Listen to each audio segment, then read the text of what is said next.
মিষ্টি কাঁঠালে ভরপুর গাজীপুরের বাজার, চারদিকেও মিষ্টি ঘ্রাণ, জমে উঠেছে বেচাকেনাও। হাট বাজারে প্রতিদিন বিক্রি হচ্ছে হাজার হাজার কাঁঠাল।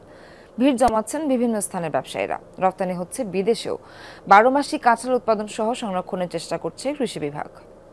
যমুনা স্মার্ট রেফ্রিজারেটর, স্মার্ট লাইফে স্মার্ট রেফ্রিজারেটর।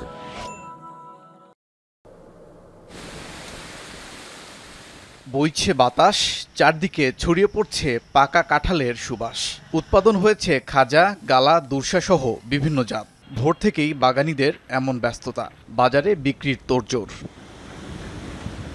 গাজীপুরের কাঁঠালের খ্যাতি দেশ জুড়েই। 5 উপজেলার মধ্যে বেশি উৎপাদন হয় শ্রীপুরে। প্রতিদিন বাগান থেকে কাঁঠাল সংগ্রহ করছেন মালিকরা, তারপর ভ্যান, ঠেলাগাড়ি কিংবা পিকআপে করে নিয়ে যাচ্ছেন বাজারে।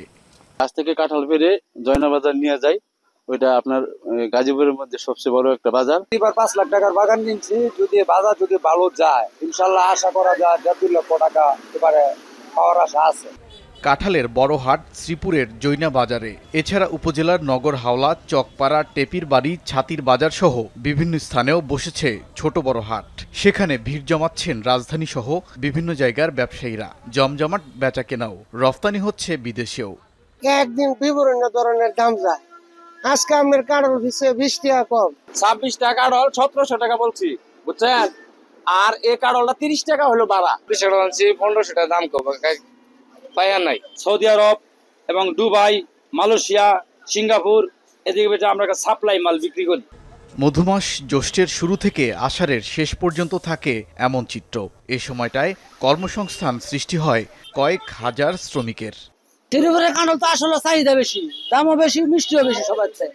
আমাদের জয়নাবাজারের কাঁঠাল সারা বাংলাদেশের লাগে বিখ্যাত এবং খাওয়া সুস্বাদু।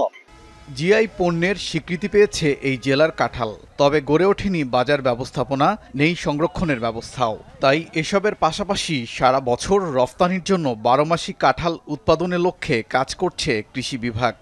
জেলা মার্কেটিং বিভাগ গবেষণা, আমরা কিন্তু কাঁঠাল প্রক্রিয়াজাতকরণের উপর কৃষকদের প্রশিক্ষণ দিচ্ছি। এ বিষয়ে অনেক উদ্যোক্তা ইতিমধ্যে তৈরি হয়ে গেছে। 12 মাসি কাঁঠাল আমরা নতুন বাগান সৃজন হচ্ছে। তো কাঁঠালের রোগবালাই দমন বা অন্যান্য পরিচর্যা নেওয়া আমরা কৃষকদের নিয়মিত প্রশিক্ষণ দিয়ে যাচ্ছি। কৃষি অফিসের তথ্যমতে জেলায় ৯,১২৫ হেক্টর কাঁঠালের আবাদ হয়েছে। লক্ষ্যমাত্রা প্রায় 3 lakh metric ton. Obaidur Rahman, Jamuna news.